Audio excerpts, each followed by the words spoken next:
Hai, selamat datang di channel Terapi Ngobrol, obrolan hangat seputar dunia kesehatan yang pastinya mengedukasi. Hai, di video kali ini kita akan ngebahas tentang penyakit diabetes mellitus atau yang biasa dikenal dengan penyakit kencing manis. Apa itu diabetes mellitus? Diabetes mellitus adalah gangguan kesehatan yang berupa kumpulan gejala yang disebabkan oleh peningkatan kadar gula darah akibat kekurangan atau resistensi insulin. Apa saja sih penyebab diabetes mellitus? Seseorang bisa dikatakan menderita diabetes mellitus atau kencing manis karena beberapa penyebab, yaitu yang pertama, tidak melakukan pemeriksaan gula darah secara rutin. Yang kedua, nutrisi yang tidak seimbang. Pola makan seseorang yang tidak memiliki nutrisi seimbang cenderung meningkatkan gula darah. Yang ketiga, aktivitas fisik yang tidak seimbang. Ketika jam kerja selama 8 jam didominasi oleh kegiatan duduk saja, maka otot tubuh tidak akan terlatih dengan baik. Terlebih lagi, peredaran darah akan tersumbat karena darah tidak mengalir ketika kolesterol dan lemak jahat dalam darah tidak dikeluarkan melalui aktivitas fisik yang menghasilkan keringat. Yang keempat, mengkonsumsi minuman yang disertakan pemanis buatan. Dan yang kelima, cemilan tidak sehat. Jika tidak pintar dalam memilih cemilan seperti coklat atau es krim, maka glukosa dalam darah meningkat.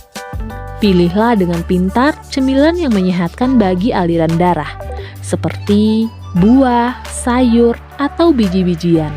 Faktor resiko penyakit diabetes mellitus terdiri dari dua, yaitu faktor resiko yang bisa diubah dan faktor resiko yang tidak bisa diubah.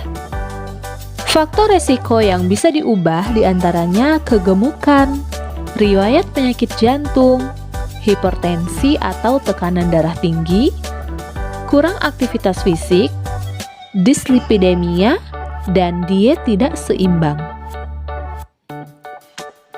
Sedangkan faktor resiko yang tidak bisa diubah dari penyakit diabetes mellitus adalah pasien yang berusia lebih dari 40 tahun, kemudian pasien yang mempunyai riwayat keluarga menderita diabetes mellitus, kehamilan dengan gula darah tinggi, ibu dengan riwayat melahirkan bayi dengan berat badan lebih dari 4 kg, dan bayi yang memiliki berat badan lahir kurang dari 2,5 kg. Lalu, siapa saja sih yang beresiko mengidap diabetes tipe 2 atau prediabetes? Yang beresiko mengidap diabetes tipe 2 atau prediabetes adalah orang-orang yang memiliki berat badan berlebih, pola makan tidak sehat, usia lanjut, mager atau malas gerak, dan memiliki keluarga dengan riwayat diabetes.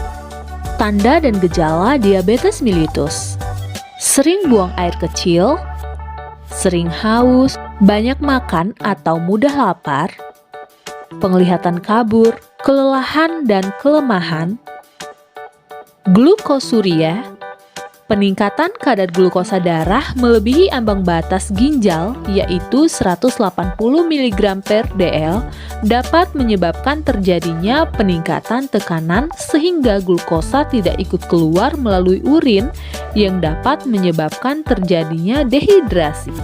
Infeksi jamur pada kulit. Peningkatan kadar glukosa dalam sirkulasi darah menyebabkan peningkatan pertumbuhan bakteri. Timbul gatal-gatal yang seringkali sangat mengganggu, iritasi genital atau alat kelamin, keletihan dan mudah tersinggung,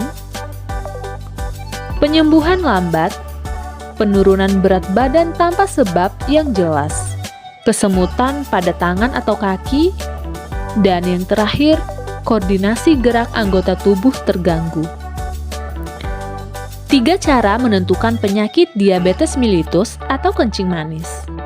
Yang pertama, GDS, gula darah sewaktu, yaitu tes gula darah yang dilakukan pada saat kapanpun walaupun sudah makan.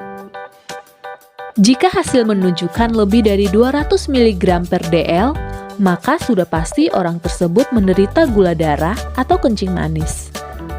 Yang kedua, GDP, gula darah puasa. Biasanya tes GDP dilakukan dengan sengaja untuk mengetahui kadar gula dalam darah setelah 8-10 jam tidak makan. Dianjurkan untuk dilakukan di pagi hari. Nilai GDP tidak boleh lebih dari 126 mg per dl karena akan terindikasi diabetes. Yang ketiga, TTGO, tes toleransi glukosa oral. Tes ini mengharuskan untuk puasa terlebih dahulu dan 2 jam setelah minum, baru glukosa bisa diketahui. Jika nilai 2 jam setelah minum glukosa mencapai lebih besar atau sama dengan 200 mg per dl, maka seseorang terkena diabetes. Diagnosis diabetes mellitus hanya bisa ditegakkan setelah terbukti dengan pemeriksaan kadar glukosa darah. Pemeriksaan dengan air seni sering kurang dapat dipercaya karena beberapa keadaan dapat menyebabkan ketidakakuratan. Pengendalian dan pencegahan diabetes mellitus dapat dilakukan dengan berbagai cara. Di antaranya, yang pertama, pemeriksaan kesehatan secara teratur di setiap fasilitas penyedia kesehatan, seperti fasilitas kesehatan, tempat praktek dokter, klinik, atau laboratorium. Yang kedua, menjalani pengobatan secara intensif. Yang ketiga, aktif secara fisik melakukan gerakan atau aktivitas fisik. Tujuannya untuk membantu menurunkan kadar gula darah. Berolahraga ringan seperti senam kaki, jalan kaki, menggunakan alas kaki, senam ringan. Yang keempat, memperbaiki kualitas makan. Perbanyak makanan sehat sesuai anjuran. Kurangi gula, minyak, dan semua makanan berlemak. Makan buah dan sayur hijau. Yang kelima, dukungan masyarakat. Masyarakat bisa memberikan dukungan untuk para penderita diabetes dengan aktivitas yang berhubungan dengan fisik, seperti berjalan kaki, mengobati diabetes, serta komplikasinya. Komplikasi diabetes mellitus, di antaranya penyakit kardiovaskuler atau penyakit jantung dan pembuluh darah, penyakit neuropatik diabetik, atau gangguan saraf yang menyebabkan luka dan amputasi pada kaki. Kemudian, retinopati diabetik, gangguan mata atau penglihatan, lalu yang terakhir, nefropati diabetik atau gangguan ginjal. Komplikasi diabetes dapat dicegah dengan melakukan hal-hal penting seperti berikut.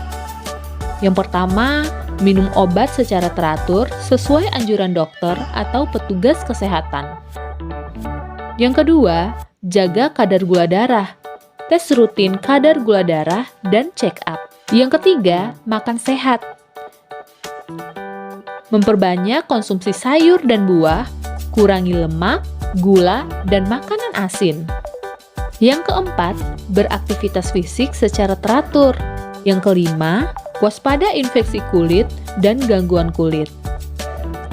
Yang keenam, periksa mata secara teratur. Yang ketujuh, waspada jika ada kesemutan, rasa terbakar, hilangnya sensasi, dan luka pada bagian bawah kaki. Beberapa hal yang dilakukan dalam pengendalian diabetes mellitus diantaranya mengatur pola makan, aktivitas fisik, tata laksana atau terapi farmakologi, dan perlibatan peran keluarga. Bahan makanan yang dianjurkan untuk penderita diabetes mellitus diantaranya yang pertama, sumber karbohidrat kompleks seperti nasi, roti, mie, kentang, singkong, ubi, dan sagu. Yang kedua, sumber protein rendah lemak seperti ikan, ayam tanpa kulit, susu krim, tempe, tahu, dan kacang-kacangan. Yang ketiga, sumber lemak dalam jumlah terbatas, yaitu bentuk makanan yang mudah dicerna dan terutama diolah dengan cara dikukus, direbus, dan dipanggang. Kemudian bahan makanan yang tidak dianjurkan sebaiknya dibatasi atau dihindari. Di antaranya yang pertama, mengandung banyak gula sederhana seperti gula pasir, gula jawa, gula sirup, selai, jeli, buah-buahan yang diawetkan dengan gula, susu kental manis, soft drink, es krim, kue-kue manis, dan sebagainya. Yang kedua, mengandung banyak lemak seperti makanan siap saji, daging lemak, goreng-gorengan, dan lain-lain. Dan yang ketiga, mengandung banyak natrium seperti ikan asin, makanan yang diawetkan. Nah, apa sih yang harus dilakukan agar terhindar dari komplikasi diabetes mellitus? Yang pertama yang harus dilakukan adalah mengkonsumsi obat secara teratur sesuai dengan petunjuk dokter. Yang kedua, mengikuti edukasi atau penyuluhan dan konseling gizi secara berkelanjutan. Yang ketiga, mengecek kadar glukosa darah secara berkala. Jenis makanan selingan untuk penderita diabetes mellitus diutamakan dari kelompok buah-buahan yang kandungan gulanya relatif aman, yaitu pepaya, salak, melon, jeruk, bengkoang, apel, dan lain-lain. Hindari buah-buahan musiman yang diawetkan.